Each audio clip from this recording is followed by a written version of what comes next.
Hello, everyone. And please, guys, welcome. Today, the idea for this talk is to convey that climate is not just a good intentions game.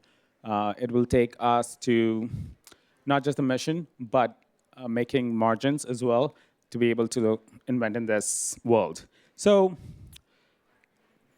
what we talked about and we believe is that most climate companies won't make it, but you guys are. And it takes both physics, economics, policy all at the same time to make it work.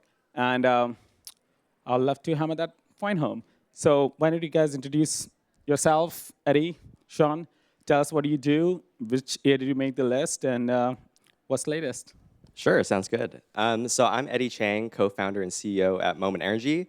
What we do is we repurpose end-of-life EV batteries into stationary storage. So after 10 or 15 years of driving your Tesla or whatever vehicle, rather than landfilling batteries or recycling batteries, which prematurely, which cost the consumer thousands of dollars, we say, all right, give the batteries to us. We'll repurpose them for batteries such as applications like airports, hospitals, any commercial industrial application. Yeah, and I was a part of the energy side of the under 30 list in 2023. Sean? Hello, everyone. I'm Sean Petterson, co-founder and CEO of Supersede. And what we do is really simple. We make better building materials that are better for the environment and do it at a reasonable price. What we do simply today, our first product is we make a waterproof, rot-proof, more stable plywood. It's made out of recycled plastics.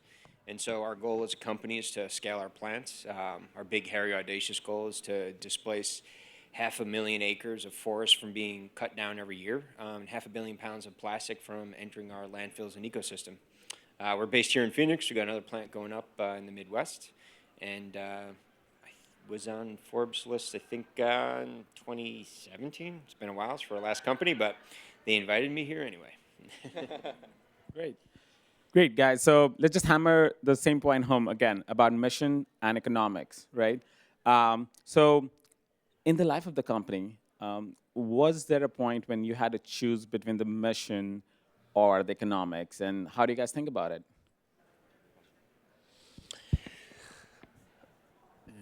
There was,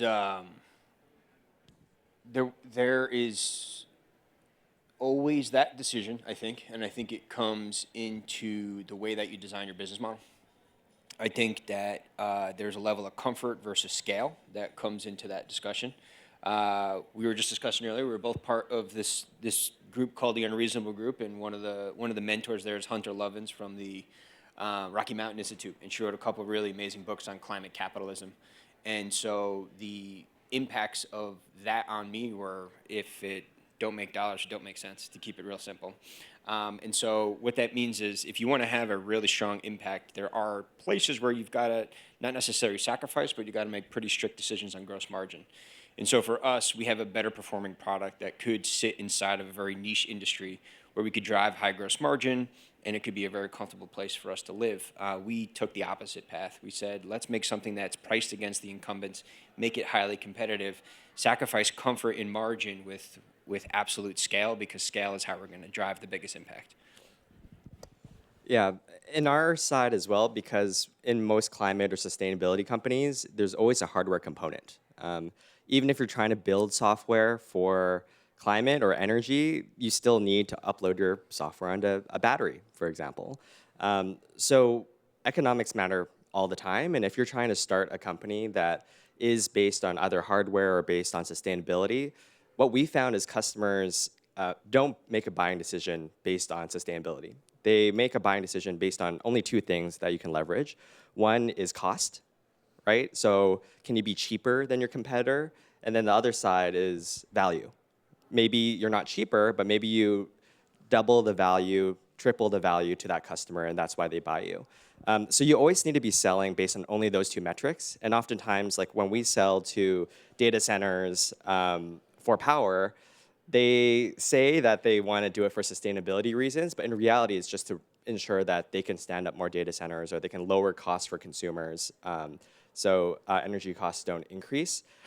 So that's kind of what we have to think about. And then when you're scaling many manufacturing facilities like the both of us are, we are fighting against pretty large players in general that have million square foot gigafactories or mega factories. So making sure that we're economic is going to be very important. And we have to scale into a certain manufacturing scale to hit those price points that make sense for the customer. Yeah, and we'll talk about scale because that's one of the key points as well on the unit economic side. But let's first talk about the capital stack, right? So Eddie, you have got a lot of government grants, and government grants is not free money; it comes with some strings, right? So can you quickly tell us your how was it like? How did you win grants? How have you, and what are your scars, if you will? Sure, I'll try to bridge it, but you can feel free to come up to me. But so far at Moment, we feel very fortunate. We've risen about 100 million so far, and 20 of which is funded by the U.S. Department of Energy. Of course, the narrative definitely changes per administration. We got our funding initially to build a gigafactory in Austin. So if you're in Austin, would love for you to come and visit, and/or would love to hire you.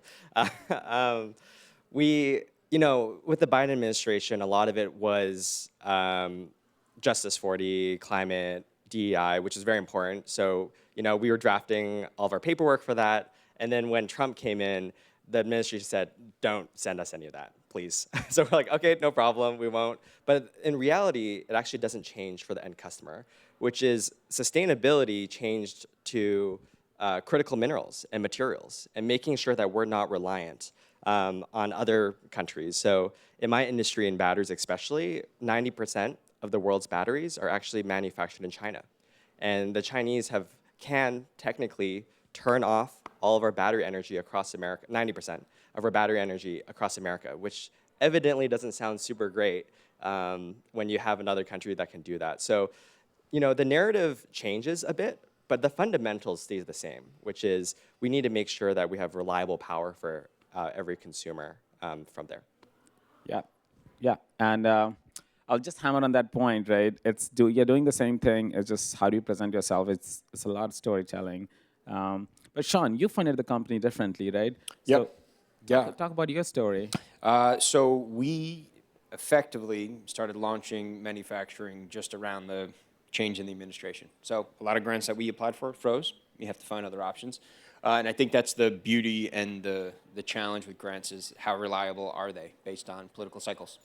We are actively out pursuing a number that we align with well, but we had to find a way to just make the business, the plant level economics work out of the gate for us. But what that meant is that we're a bankable business. So we're able to structure ourselves into a very comfortable debt position, which is then levered into some of the new infrastructure policies that have then fueled some of the muni bonds in some areas of effectively non-recourse, federally tax-exempt bonds, private activity bonds. And those structures are fully supported right now, right? So it's more bona fide. It's less, we still want to pursue grants. I think those are a beautiful effort to go after, and we will. But we've also found means to non-dilutively fund the business based on the idea that we need to reshore. And there's a lot of support behind that for all the reasons that you said. So energy security is the same as our own infrastructure security, and a major impact for us is our building materials. The great majority, 45% of them are imported. And so we sit in a place where we are able to stand up plants with low capex, with low dilution, do it by hiring local jobs, cleaning up local environments, and that's a footprint that we're able to repeat. Would you hammer a little bit more on the scale of capital? So if you were leveraging debt capital, then did you go into increments, like 10, 100 million? How does it work? And then what kind of interest is a ballpark, So when it comes to the general debt structure, right, it comes down to your ability to manage your DSCR. So your debt service coverage ratio is really what the bankability of the business is. Year one, you have to prove that, which means you have to effectively bootstrap it year one. But year two, you now have plant economics at a plant level that are scalable. So if you're keeping it within a footprint, right, our model is not to build one centralized factory. And the reason for that is we are very focused on carbon footprint, but also we want to be able to be responsive to customers, but also we want to reduce the risk of CapEx. And so the vehicles that we're able to use are, your typical ABLs, asset-based lending, as well as using that as collateralizing what we built through the initial sweat. But as we kind of scale it forward, it's all based on having a solid DSCR, which is just above market. The things that carry along with that in a regional footprint as we have means that those are lower tonnages for the validation of the revenue basis, which means that you can use customer contracts to help support the proof of that model. So if you can have a healthy balance sheet, you can have good voice of the customer, and can have repeatable economics, you have a non-dilutive funding mechanism to scale it, which is a difficult thing, but truly a necessary thing when you're in CapEx-heavy industries. Wonderful. So 2 different ways to build a business here, but always grants are always nice, right? So we're both going. What we do at ElectricFish is also to build infrastructure assets, and we had to use both kind of financing to get there. So let's come to the hard questions, okay, about the panelists call hard tech, right? So in terms of your life of building this company, what were the moments where you guys thought that you might not make it, or like, when was it when it became really tough at a point? Every day, I guess. Something that we really bonded on overall is I feel very lucky. I co-founded this company with 3 of my best friends. So there are many times, right? Like we were in half a garage in Greater Vancouver, and then there are many days where we're trying to prove that repurposing of batteries even worked. Then we scaled to 12, and learning a lot of things that as business owners you don't realize you have to learn, like how does payroll work and how does insurance work, and we're just 4 engineers. And then now that we're at 72 and we're scaling to the hundreds, how do we create those systems? And every day as a founder, you get punched in the face. And I think the superpower of a founder is actually just willing to, shrug off those punches and fight another day. So for us, I think luckily we haven't been in any financial situations there. But what I would say is if I didn't have my co-founders supporting me, I know a lot of solo founders. Every day they call me up and they say they want to give up. I would recommend finding a really awesome partner that so awesome of which you would actually consider don't actually marry them, but they're like your spouse, right? You really need to get to know each other really well, because then the child you're creating is your company. So I feel very lucky that I have that support. Great. Yep. Same here. Well said. Don't need to repeat anything there. Started this with my 2 buddies invented it, and I think the beautiful thing is that coming in as a CEO co-founder versus a technical co-founder puts a nice delineation. Even though I do have a technical background, that's where my last company was. It puts a really nice line of demarcation in terms of things that I have to stress about and things that they have to stress about. But I think ultimately where that manifested is that when every day there's a challenge, and I think having good co-founders to work with makes that exciting versus as stressful as it can be. But it's I think early in the fundamentals, and are we really going to commit a significant portion of our lives and time into this thing was in supply chain. And I think we were buying from a disparate set of highly validated sources, but pricing was not as stable as it could be, to the point where it could kill the business, or at least kill the mission that we set upon, right? Back to higher volume, lower gross margin play out of the specialty industry. And we really did have a significant challenge right in the first early months after forming the company and patents were filed. And the hard decision was, let's vertically integrate. And so we had to learn flex an entire new muscle, how to bring in supply chains, fold them into our own. And what it ended up being was a lot of really hard work, a lot of capital invested, a lot of sweat invested, but it means we have full control of our supply chain now, and allows us to offer even more competitive pricing to our customers and just be a more stable business. Sorry, I just want to add to that was an amazing example, and I'm sure a second superpower that I was really thinking about for my team and also your team. as a founder, when you experience a lot of hard moments like those, I also like to like joke about how founders also have a memory of like a goldfish, where like when you experience a lot of trauma and a lot of hard things, you're like, oh wow, that was hard. And then you like think about the next things, like, oh well, these other things are probably not that hard. So let me go work on them, and then they turn out to be equally, if not even It's harder. a survival mechanism. Yeah. So yeah, like I was just definitely thinking about that when you were. Yeah. I think it's part of human evolution. Yeah. Yeah, thanks, guys. Yeah, if you guys are expecting that there will be a specific incident, that's not how it is. I think it's, when you're going through that specific problem, then it looks like the biggest one, but probably there's more coming, or it's not the biggest one. It's just, thanks for sharing, guys. Yeah. Now, we have 4 minutes left. I want to talk about scale. Let's make, we are all working towards climate, while we are inventing like completely new systems, So how should we think about scale? Like climate is a big opportunity and a big economic opportunity as well. So for your own businesses, what are the key metrics which you guys are looking to hit, like 5 years down the line? What will be one metric which will prove the scale for you? Because of the just the general makeup of the business, right, and how we effectively started this on a shoestring out of the gate, we had to prove plant level economics rather quickly.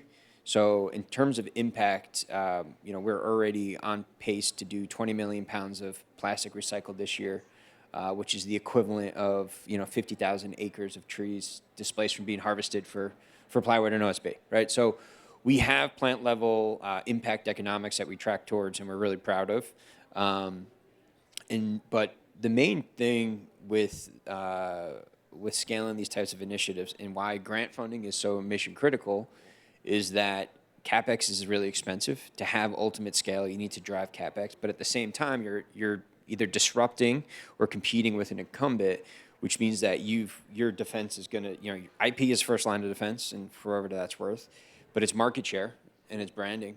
And on top of those two things, market share is speed to market. And I think specifically what you're doing, right, you need very high volumes. We're selling to OEMs, we need very high volumes. And it's cart before the horse. So you've got to have the customers to get the makeability in order to make the product, but you got to have the product, which means you got to have the manufacturing. And it's the cyclical beast that if you can get out of it, that is the magic unlock, which is just absolutely critical in CapEx heavy industries, which is what manufacturing is. So pounds of material. How about you? Yeah, but I'll keep it more high level because you've actually just touched upon everything. Yeah. In manufacturing, you just need to build bigger facilities, buy more feedstock, and then things get cheaper as you then deliver that. So 100% agree. For us, how we measure success is based on 100 years, not just 5 years. Cool. Our vision is that every human has access to clean, affordable, and reliable power. We think it is crazy that people don't have access to that in 2026. It is a fundamental human right as equal to water, food, air. And when we won't stop until we are able to deliver those electrons to, a rural American, a rural individual in South America or Africa, where that young boy, that young girl can go and study at night. Like small fundamentals that we take advantage of all the time here in North America, we still have majority of the world that don't have access to that, let alone food and water and how you need energy for that. So for us, we just measure electrons delivered and how do we make sure that we're proliferating more electrons delivered as affordably, maybe even as free as possible to humanity. Yeah. And sorry to keep it simple. It's material kept in circulation. That's the metric. Yeah. Exactly. Rambled on the rest. So yeah, not bits. These are atoms, like physical atoms, and that's what high tech is all about. So we got 2 metrics from you guys, and we have few seconds left. So what will be your final message which you want to leave the group with?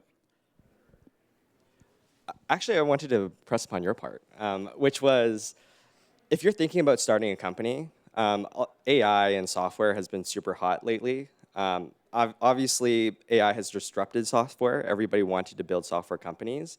But I think because of technology like this, it's really hard to compete. So I would encourage you guys to work with atoms, work with electrons, because it's really hard to get it started. But once you have gotten started, it's actually really hard for other people to come and disrupt.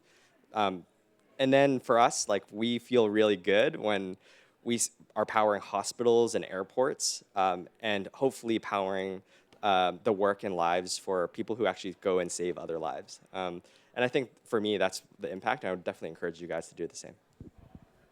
Final word, Sean. Yeah, we're in overtime here. Manufacturing. That's my advice. Do that. We're right now. We are in the hardest absolute time to start a company. The grant landscape right now is difficult. The economy is not doing super hot. Construction is down. Industries spending, consumer spending is down. Raw materials prices are all-time high. However, things will turn around, is what we hear. And whether that's on a 2-year horizon or a 5-year horizon, everything's cyclical at this point. And I think that, depending on the macroeconomic vagrants that happen in the world, people are going to look for more stable supply chains, right? They're going to look for more stable power. They're going to look for more stable building materials. And if you are in the future of manufacturing right now is in the United States is we need to cost compete. Our labor is more expensive. Our processes are more expensive. So if we need to compete, we need to find a way effectively to have upcycled materials, reused materials, and that is just the cost of doing business. So if there's a means to reduce COGS, if you have a means to find a unique value proposition in combining those two, then figure out the financing, then that is a recipe for success where you will feel the tailwinds of, at least this is what I tell myself when I wake up in the morning, in 2 to 3 years. And I think that is what history has told us. And I think it is difficult, but I think it's super rewarding because you're building something that everyone is going to live with around, use every day. Sounds good. I think that's all the time which we have. Manufacturing and hardware, guys. That's the message. Thank you. Thank you, guys.